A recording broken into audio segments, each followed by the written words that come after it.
everybody, and welcome to the first ever Ice Earn podcast, the podcast where we talk all things PWHL. My name is Heidi. I'm a huge hockey fan. Full disclosure, I am a Boston supporter, but I'm a big advocate for women's sports, and I am so excited to see that this dream really has come to fruition. How many leagues has it taken? How many years has this been wanted, longed for? I mean, this is exciting. Something is different. Something is different about this league, and I'm so excited to be a part of it from the jump. So I guess let's just jump into it. I guess I'll say I was pretty skeptical. I mean, coming in to this league. Again, how many leagues has there been over the years in North America? I mean, and how many have worked? I was kind of casually supporting the Connecticut Whale. I'm from Connecticut originally. I mean, I couldn't see a professional hockey team, women's team, be in Connecticut and not support them, you know? So, in that way, I was kind of a fan, but it was real passive. At least at the time, it didn't seem worth it to me. There wasn't a lot of hype. What I'm trying to say, I guess, the PWHL feels different. And again, I came into this skeptical. I saw it on social media months ago. It was a quick follow for me. I was excited to see where this went. I've been following the Players Union since it was created just about, and I love seeing all of these women come together to play hockey. I loved the showcase at the NHL All-Star Game a couple years ago. I think Kendall Coyne-Schofield was just a great advocate for the game. Having her there was just electric. Having her compete in fastest skater was incredible. I mean, how tiny is she in comparison to guys like McDavid? Absolutely incredible. So, in that sense, I could see that there was something special when these two organizations announced their partnership. However, I guess maybe I just live under a rock, but I didn't really see much advertising for it other than like Instagram, mostly Instagram because that's all I use. But like social media, I mean, that was it. But, and that's a big but, I was wrong. I was at the Boston game on Wednesday night, and the traffic was insane. Insane. The crowd numbers speak for themselves. Montreal and Ottawa broke a world record for attendees of a women's hockey game. World record. 8,000 people wanted to see these women, the best women in hockey, compete against each other. And the best part, they're getting paid for it. They are making a living wage to play the game that they love. How much more could you ask for? I mean, the NHL, is that not what they're doing? They're getting paid to play their favorite game. Why couldn't women do that? My fiance and I went to the game, right? We went to a bar before we went to the game. And I was scrolling through Instagram, as you do while you're waiting for your food. And every single professional Boston sports team posted a story. I think they were all actually regular posts of pictures or a reel supporting Boston's PWHL team. NHL, NFL, Major League Soccer, Major League Baseball, the Arena Football team, the NBA, the Professional Lacrosse League. It was insane. I didn't even know we had a Professional Lacrosse League team, nor did I know that we had an Arena Football team. I learned new things, but they're all supporting women's hockey. And I mean, say what you want about Boston, but Boston loves their sports teams, and they are embracing them. Embracing Boston's team wholeheartedly. My God, it blew me away. And like I said, when we were on the road to the game, the traffic was insane. We left the bar, and it's, again, like a 2-minute drive between the bar and the arena. And we left with 15 minutes to spare before puck drop, at least, thinking plenty of time, get in, get our seats, maybe get a popcorn or something, you know, or a water. We were almost late. We were almost late trying to get just to the parking lot. And we had a parking pass where we could park closer to the arena so we didn't have to bother with the garage. Oh my god. People just kept trickling in. My fiance is a UMass Lowell graduate. So when he said that the Tsongas Arena was more full than he's seen it for pretty much any UMass Lowell game that he had ever been to, I was shocked. Yeah, it was kind of half empty, but it was also half full. More than half full. I think, what'd they say, 3,500 people went to that game? And that wasn't even the most well-attended game. Who knew? I mean, obviously not me. I didn't know that the hype was that real. But they did it. I don't know how they did it, but my hat's off to the PWHL social media team, whoever was in charge of that, because that was really well done. Another thing I was super impressed by at just the game that I went to, the NHL had a lot of connections there. I think everybody has seen now that Patrice Bergeron dropped the puck with his kids. My sources say that not only was Bergeron there, Cam Neely was there, and other NHL quote-unquote bigwigs or executives were in the building as well. Do I know who those are? No. But I trust my source. I'm excited to see that much connection between the two leagues, even if it's just on a team-to-team basis, because having a platform that large can only grow this league. I think another bright spot that we've all seen and that everybody has commented on is the play style itself. So we've seen refs let just about everything go. They're not calling stuff unless it is really bad. And that allows the pace to be really pretty fast. I mean, is that not the chief complaint of most men when they watch women's hockey? Is that, oh, it's slow. It's not slow. They're just smaller. And it was fast. It was like, I'm not going to say it was like watching the NHL, because obviously apples and oranges. What I'm going to say is it was like watching college hockey. And I mean that in that it wasn't necessarily just about one player's skill. It was about the entire team coming together and working as a team. Nobody was a one-man show or a one-woman show. And for sure, I think the most talked about point for this league so far is the physicality of the play. It's been said on the broadcasts, but I'm going to say it here too so that anybody else who hasn't been watching the broadcast knows this. This is what the players asked for. Women do not want a no-contact league. Women want to be able to use their bodies to gain control of the puck. What they don't want is to be run over in open ice like they do in the NHL. It's a different game. But that doesn't mean that they don't want to have hitting. They just don't want to be killed on the ice.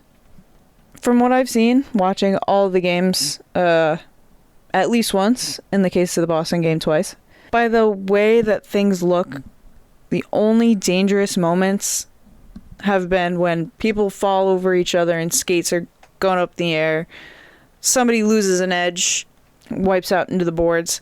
It's all been accidental. Nobody's trying to kill each other out there.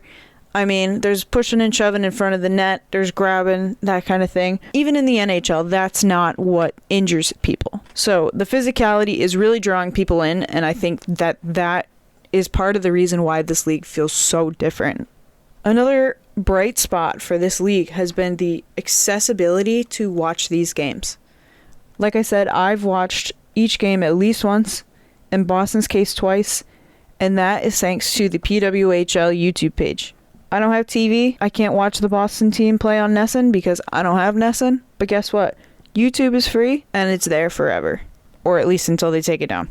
I think there are so many people like me who don't have TVs or are in an area that doesn't have a broadcast. They're not in Canada. They don't pay the extra subscription for all the Canadian different, channels. They live in Arizona. They can't watch Minnesota play. This allows so many more people to watch these games when they otherwise would not be able to. And I think the last league or one of the previous leagues tried to use Twitch, as I recall, and that was a disaster. Twitch is fine. I mean, people love Twitch, but it's not accessible. It's not user-friendly. You can't explain Twitch to your grandma who wants to watch women's hockey. YouTube, she gets. YouTube, she can type in PWHL in the search bar, and that's what comes up. In fact, if you type PWHL on Google, that comes up. You go to their website, it has the link to their YouTube. It is so easy to watch a game. And because it's so easy, they've got absolutely incredible numbers right now. So the night of the Boston and Minnesota game, I looked at the stream later that night, maybe 10 o'clock, maybe 10:30. 85,000 streams after the game, right after the game.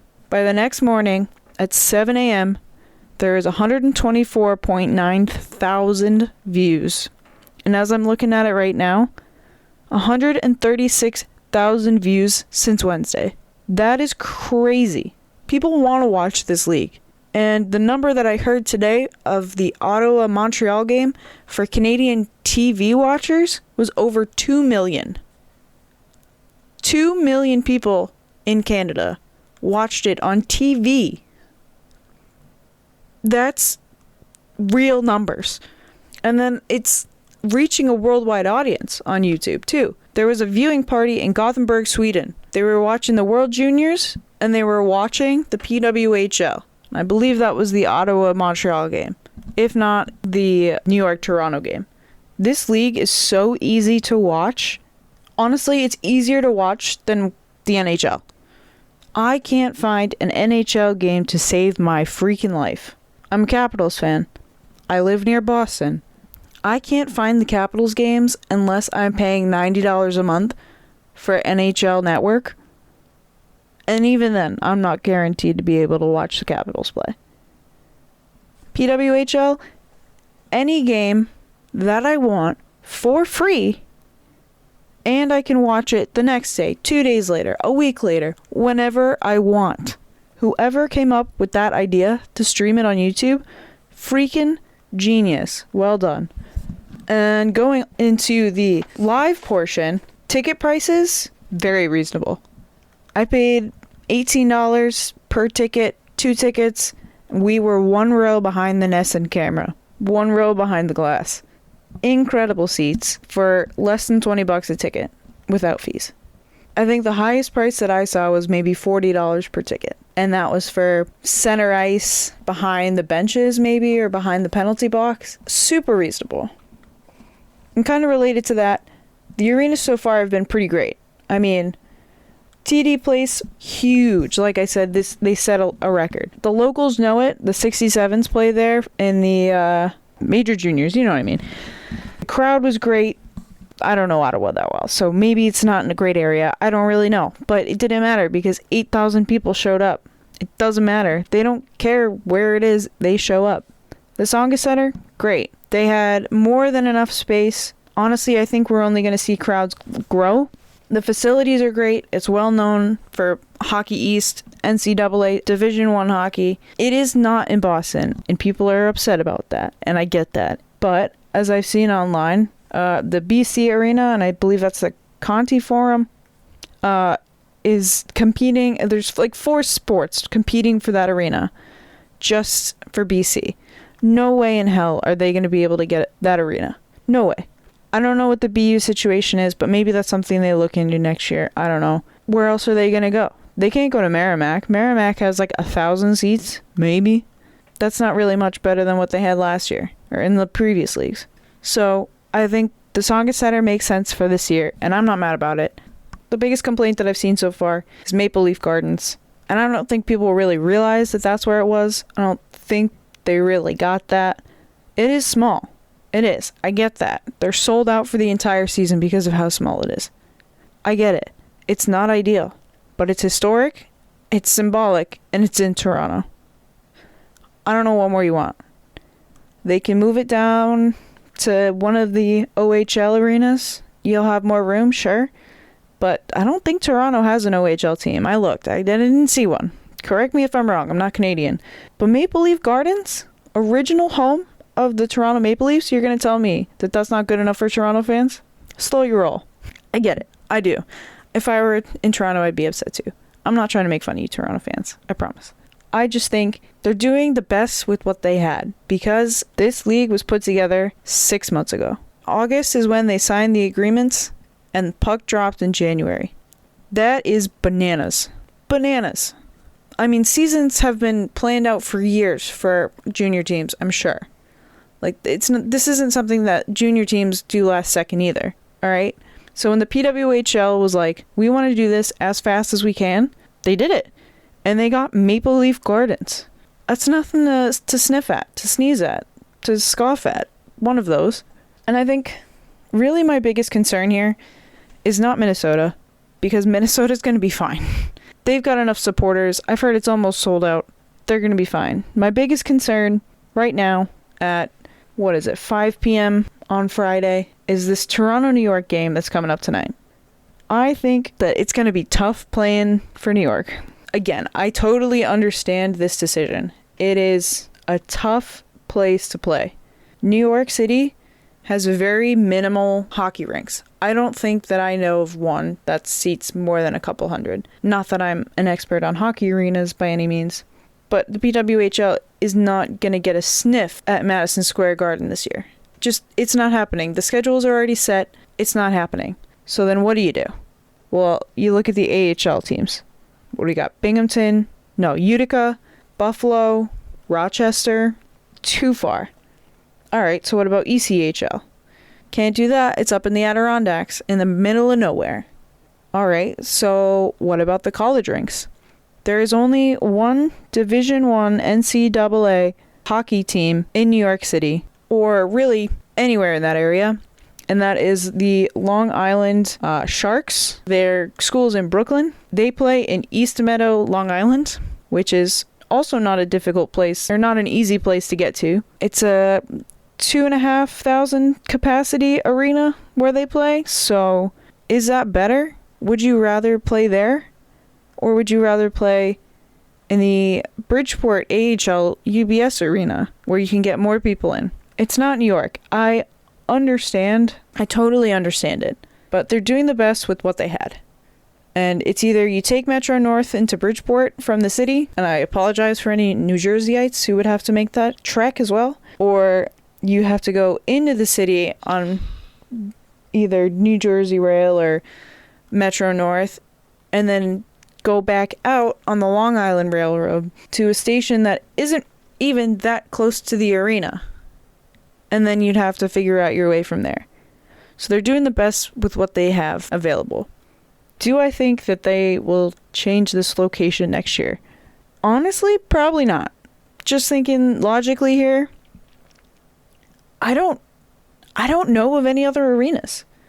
I didn't grow up close to New York, but I don't see another possibility. But who knows? Maybe something will change with one of the NHL affiliate teams. I don't know. And I understand New Yorkers being upset about it, but take what you can get. At least you have a team. At least they're calling it New York. They could call it Connecticut, and then nobody would support it because nobody likes us. I touched on this earlier. I think one of the best parts about this league is that we are supporting players who have a living wage. They have a real salary. It feels so nice to be able to go to a game knowing that these players are just playing hockey and they are able to feed and house themselves just playing hockey. The other leagues, they couldn't do that. They didn't have the money to do that. They didn't have the structure to do that.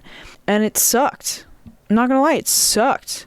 Having to watch and follow players that you see play in the Olympics get a part-time job or have a day job just so that they could afford to play hockey?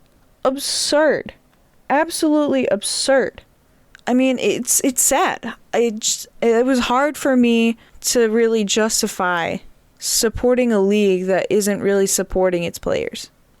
This is a much, much better way to structure a league. So let's think about it logically. What makes the pay even better than just feeling good about ourselves? More pay, don't have to get a second job. No second job means you can put more effort into the one job you do have. You put more effort into the job that you have, you get better. You get better, you play better, you're going to grow the game. You play well, you grow the game. I think we've seen it time and time again, whether it's the NHL or it's the Olympics. You grow the game. The more entertaining you are to watch, the more people are going to want to watch.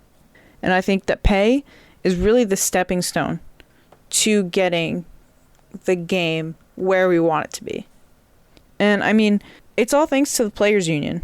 The Players Union is the driving force behind why these women are able to do this. The Players Union worked their asses off. All of those players who did tours of just the union teams, just playing exhibition games around the country, around Canada, around America. That's showcasing what they can do. That was great marketing. I don't know if they hired somebody to think of this, but they really did it. They made this league. This is their league. They may not own it, but this is their league. They built this. The Players Union built this league. And I think every single one of them should be proud. No matter where their team falls in the standings, no matter how many points they get, no matter how many saves they get, they should be proud. And I think the bottom line for this entire league, the shining star of this league, is that it feels professional. It doesn't feel like a youth hockey game. It doesn't feel like you're just pity watching. It feels like a professional league. So let's talk about what going to a game is actually like too. Because I touched on it a little bit, but it bears repeating for those who haven't gotten to a game yet or are on the fence about it. Let me tell you what the Boston game was like from my point of view. So like I said, my fiance told me that it was busier than a lot of UMass Lowell games, and that's, I mean, the student section is loud, but they're not big. So I mean, it's not nothing, that's for sure. And I saw people of all ages. I saw little kids. I saw old timers. I saw people who were like 75, 80 years old, men, like 85-year-old men coming to a women's hockey league. And they weren't coming with their wives. No, they were sitting with their buddies. They were sitting with their buddies to watch a professional women's hockey team. I loved that. They weren't bringing their grandkids. They didn't have any excuses for saying like, oh, I want to support it for the women in my life. They wanted to watch hockey. They didn't have to have an excuse. They wanted to watch hockey. In true Boston fashion, we did have some boos for the Minnesota team. They introduced all the Boston players. Minnesota comes on the ice. The announcer kind of brushes over it as they do for visiting teams. And there were some boos. And I laughed. I did, because welcome to Boston, you got booed. That's how Boston welcomes a visiting team. And you just fit right in. You knew that's when people were taking this seriously. It sounds stupid, but I laughed. I thought it was great. A little bit more about the crowd. There were so many teams that bust in.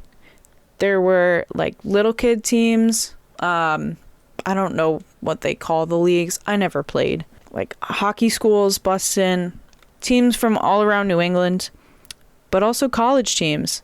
I saw some Assumption College Greyhounds. I believe they're a club team, if not D2. We had Northeastern. We had BU, BC, Harvard. They're women's teams.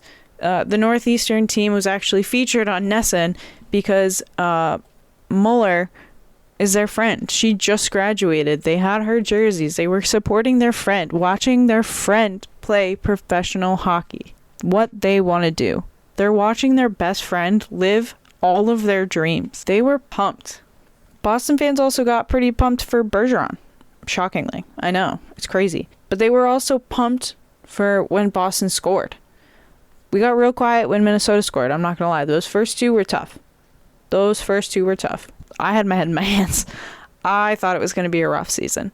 I love watching hockey, but dang does it hurt to lose. But then Boston scored and the place just went insane. Just bananas. They loved it. High-fiving. It was great. It was awesome. Like, it was everything you want when your team scores. The only critique that I really have for the fans is that they just need practice. it was a little quiet, not gonna lie. It took a little while for anybody to start up a Let's Go Boston chant, or any kind of chant, really. I think we might need to pay the UMass little student section to teach a class or something, or, get them to come to a game and lead the chants, because they do it really well. But we figured it out. We got some chants going. And I mean, really, the only other critique that I could have for the fans really was that we just got to get some color coordination going. It's still early. Not everybody wanted to pay the money for the jersey. Not everybody really probably knew what Boston's colors were. I mean, not everybody pays attention to that kind of stuff. So there was a lot of like black and gold and USA jerseys, some like college jerseys and stuff like that too. Some of the black and gold was actually the Pride jerseys, so that was kind of cool. But I think Boston needs to embrace the green. I think we just got to coordinate some of that a little bit better, but that'll come with time, and I'm not too worried about it. In terms of gameplay, in person and online, really, from what I've noticed is that the refs kind of didn't seem to know what they were in for, I guess, in a way. They were in the way constantly. Like, they didn't know that it was going to be this fast or physical, so they just kind of statute. And to an extent, I understand it. Like, they can't just be out of positions where they can't see. But at the same time, you gotta get out of the way when the puck is in your feet. You gotta get out of the way. They just seem to be caught off guard. I think at least in the Tsongas Arena, there were a couple of awkward silences.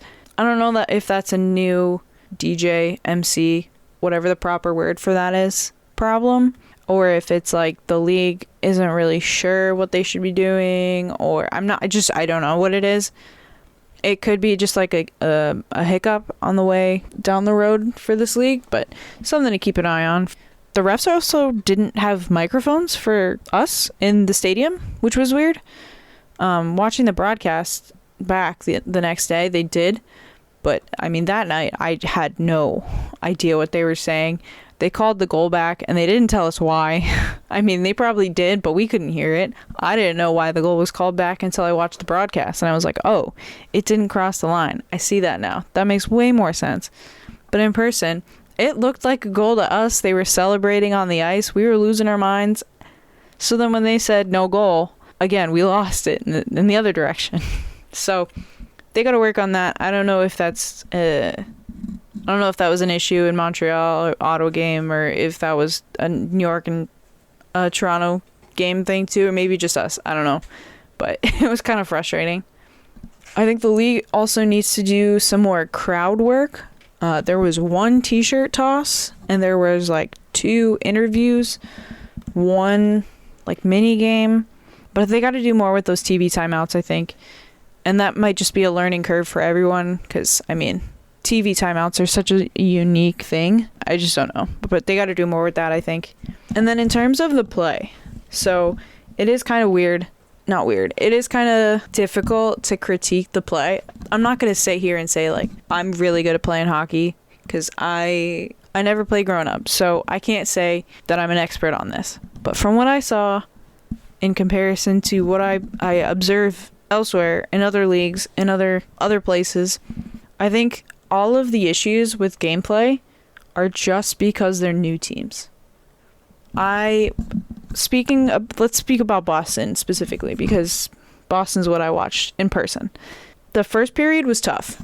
As I mentioned before, I'm a Washington Capitals fan. Watching their power play was like watching the 2023-24 Washington Capital power play. It was painful.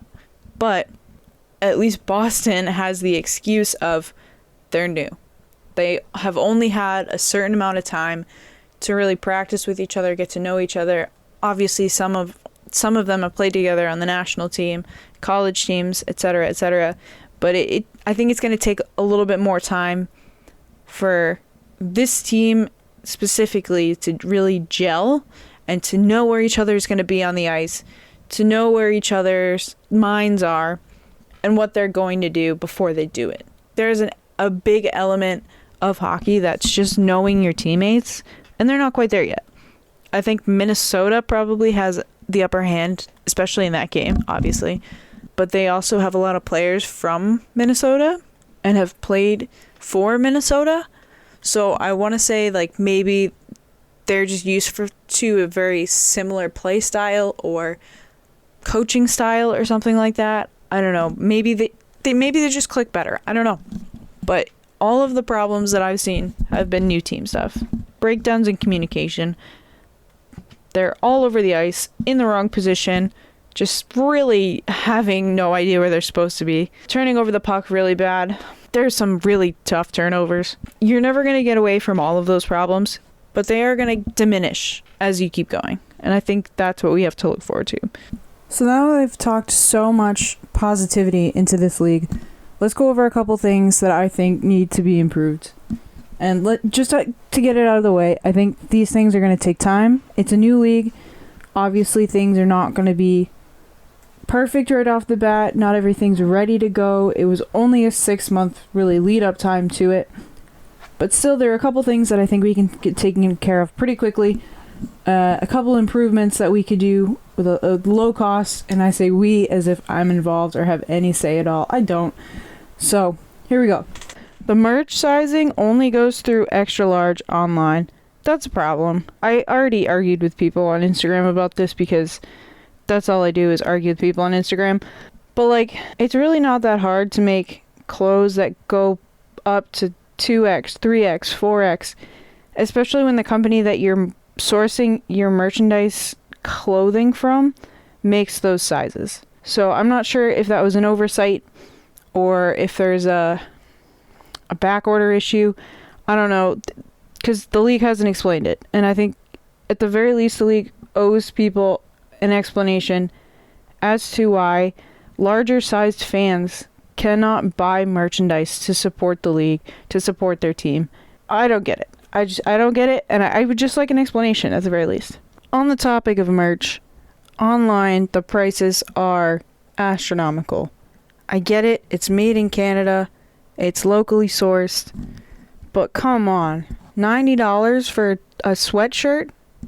A sweatshirt? Not even a jersey? You gotta be kidding me. You want a family to buy merch for their 3 kids and the 2 adults attending a game, and a t-shirt costs them $40, $50? You gotta be joking. Like, that's gotta change. There's just no reason for it to be that expensive. I think everybody's talked about it enough, so I don't really need to harp on this one. But I think the teams need names and mascots as soon as possible. Again, I get it. It's a new league. They're trying to figure themselves out first. They didn't have the time to really come up with something good for each team. But the lack of a nickname and a mascot, it's hard to define the identity of a team. It's hard to identify the team to your friends. Hey, I'm watching the Boston game. Oh, the Bruins? No, the Boston game. Oh, the Celtics? No, the Boston game. You know what I mean? Like, it's hard to explain. And I think somebody else said it about Toronto, like that same thing. And nobody in Toronto is going to see a blue t-shirt and with the word Toronto on it and think, oh, that's the PWHL team. No, they're going to think that's a knockoff Maple Leafs shirt. So I think it just needs to be figured out sooner rather than later. It feels like an identity crisis, to be honest. Similarly, I think this one might be a little bit easier to fix. On the jerseys that they do sell for the time being, can we get names and players, please? I would love to get a Megan Keller jersey or a Hillary Knight jersey. I would pay the same amount of money, maybe like $15 more for a jersey for a name. And again, they are a little expensive. $125 for the jersey that we got. It's not a bad jersey. It's not poor quality by any stretch of the imagination, but it's also not like a hand-stitched jersey that you would get from like the pro shop at any NHL arena. So I think to get our money's worth, maybe just get names and players, get people connected with the team. Having a name on your back as you're in the stands connects you with that player. So I think for fans, it'll be easier with at least players, if not names, mascots. Similar to jerseys, the goalie gear looking a little tough right now. Again, understandable. They're a new team. They didn't really have the time to source brand new pads for 3 or 4 goalies from team to team. But it's also not like every team didn't get custom pads already. So what I'm trying to say here is, in goal for Minnesota, they looked sharp. Nicole Hensley had fantastic pads. Black with very subtle, dark, like violet purple stripes on the pads.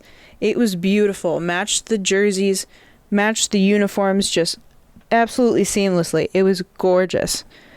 On the other end of the ice, Boston, with a green jersey, had red, white, and blue pads. And a red, white, and blue helmet. To be fair, I think Hensley also had a USA helmet. So, fair. I mean, fair play. But, like, it looks amateur. It kind of just takes things down a little bit. It looks silly. Again, understandable, but something to get sooner rather than later. Don't put this off. I don't know if that's a league problem or a team problem. I'm not sure how it works since it's all owned by one guy, but they got to figure that out. And my last one might actually be the easiest to implement. I want to see the PWHL have theme nights. And I'm not talking big nights like Star Wars night or bobblehead giveaway night. No, I mean like simple things they can do to promote a certain group, activity. Have a theme night where you give maybe discounted tickets. Not even big discounts. $5, $10 off tickets for veterans, for first responders, for teachers, for nurses. Themes like that. Some others that I've been thinking about: college hockey night, women's college hockey night specifically. I mean, we already had 4 Boston universities present at Boston's opening night. Make it a theme. Make those teams featured on the Jumbotrons. I don't know what the Canadian college hockey thing is like, but that would be great for Minnesota, for Boston. New York, maybe not so much. But they have Quinnipiac in the area. They have UConn in the area. They have Long Island University. I mean, you could still do it. Like, there's plenty of opportunities there. And if you can't get college hockey night, how about student night? Have a student night. Show your student ID, whether that's elementary school ID or college ID. You get $5 off a ticket. Easy. You can get more kids in there. You can grow the game in that way. If you got a whole class of elementary school students coming in with their $5 tickets, it's just easy money. Another simple theme that you could probably get a good showing for, especially with the international draw of this league so far, is a heritage night or a country night. So when I say that, I mean like an indigenous peoples night, Pacific Islanders or Polynesian night, African heritage night, Caribbean heritage night, or, so let's take Muller. Muller's from Switzerland. Let's have a Switzerland night where she's featured on the Jumbotron just talking about Switzerland, her favorite things about Switzerland. Maybe have maybe a country like Sweden would be easier to do. There's more Swedish people around, or I don't know. Try that. Heritage night. I know we have a lot of representation in the league. There's a handful of indigenous people. There's people from all over the world. Japan, I think, was the craziest country that I've seen so far. And by crazy, I just mean like not in the zeitgeist as a hockey country. So I think that'd be exciting to have like a Japanese night where you feature Japanese hockey or Japanese cultural things so you can grow the game within the Japanese community, or like the Japanese Canadian community, the Japanese American community, and show that people who are not from traditional hockey countries can be just as good as those from hockey countries. And I kind of touched on this earlier. Let's get a youth hockey night going. Get all of the youth hockey teams, as many as you can from the area. Get them like $5 tickets for each of their little munchkins and have them go nuts. Like, you can get so many people through the door if your kids are cheap. Parents pay like $20 a ticket, so you got $40 for 2 parents. Say they've got 3 kids, it's another $15. That is $55 for a night for 5 people. You can't argue with that. You can't go wrong there. You're going to get so many people through the door like that. I think these are just simple things. And just a couple last interesting notes here. I said we had a lot of countries represented. The official list is Canada, USA, Sweden, Switzerland, Czechia, France, Japan, Hungary, Germany. That's 9 countries represented in total in the league. Ottawa has 6 countries just on their team. That's so crazy. Players are choosing the PWHL over the Swedish League and the Swiss League. And those are the 2 largest, at least from what I can see, women's leagues outside of North America. There's really no other options. So why not here? Bring them in. And because of that, because of this international draw, so many players on these teams represent their country in the Olympics, in the previous World Championships. So the caliber of play is so high right now. I want to see it get higher though. The weirdest thing so far is that as of 7 p.m. on Friday, January 5th, no home teams have won a game yet. So 3 games, 3 away winners. Just a weird fact. Some of the more touching signs that I've seen so far from the crowd mostly come from little kids, of course. Kids love signs. Future PWHL player, thanks to you. Seen at the Boston game. Play like a girl. It's a classic. And there was one girl in the Boston game, and I didn't catch who they were exactly. But this girl's sign said, "I flew from Chicago to watch my coaches play." Somebody flew from Chicago, Illinois, probably to Manchester, New Hampshire, or Boston, Massachusetts, to drive to Lowell, Massachusetts, because her coaches are playing professional hockey for the first time. For the first time with a living wage, and they don't have to coach on the side. What a story. What an inspiration to that little girl. One thing I didn't mention earlier that I'm remiss for missing is this power kill situation. Power kill? Why has nobody done it before? Anybody who scores a goal gets a player out? For those of you who don't know, this power kill that I'm talking about is this new rule. I say new as if the whole league isn't new. This rule that if a team is shorthanded, one of their players is in the penalty box, and they score a goal shorthanded, they get their player back. So, in a power play situation, if either team scores, the player with the penalty comes out of the box. So, the idea behind it is that they want to encourage offense on a penalty kill when somebody is a player down. And I think so far, nobody's scored a shorthanded goal yet, but it's on the right track, and I think they're starting to think about it. The players are really having to think more about the attack while they're on the defense, and I think they're going to be opportunistic goals. They're not going to be somebody just peppering from the other side of the ice. All right, and then lastly, some standout players so far as of 7 p.m. on Friday night. Corinne Schroeder of New York with a 1.00 save percentage. She stopped 29 to 29 stops for the first ever shootout and the first ever game for New York against Toronto. Well done, Schroeder. Alex Carpenter, also of New York, had a 2-point game with 1 goal and 1 assist. Chloe O'Rourke, also of New York, had 2 points, 2 assists. Ashton Bell of Ottawa had 2 points, 2 assists. Nicole Hensley of Minnesota with a 9.43 save percentage. She stopped 33 of 35 shots against Boston, had a 2.0 goals against average. And lastly, Lauren Gable from Boston with a league high of 6 shots in 1 game. She currently leads the league in shots on goal. But of course, well done to everybody. It was great to see this opening week Saturday night, Heidi, checking back in after the New York and Minnesota home openers. New York and Toronto had their rematch in Bridgeport last night. Pretty good game.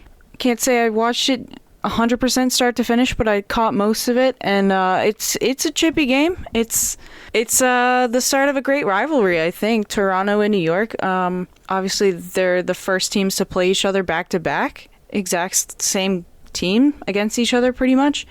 New York did have Madison Packer come back, and I know the announcers talked a lot about how Madison meant a lot to the Riveters in the PHL, so I'm sure the team loved having her back on the ice and having her be a presence in the locker room. But yeah, I mean, great game. Toronto got the win, just barely 3-2 over New York. So I think that is a rivalry matchup to keep an eye on for the rest of the season. And then moving on to Minnesota-Montreal. Holy cow, y'all. It has been a week, not even, and we have set 2 world records for attendance for women's hockey. Tonight's attendance at the XL Energy Center, home of the Minnesota Wild NHL team, for the PWHL Minnesota team, 13,316 people. 13,316 people. That is 5,000 more people than the record set not even a week ago. This is it. This is the real deal. This is the real stinking deal, guys. On to the actual play. There were 2 standouts here, and I think y'all know what I'm going to say. Grace Zumwinkle with the first ever hat trick in PWHL history, 2 at even strength, and then 1 empty netter. So congratulations to her. And the other congratulations really has to go to Maddie Rooney with her first shutout, Minnesota's first shutout. Congratulations to her as well.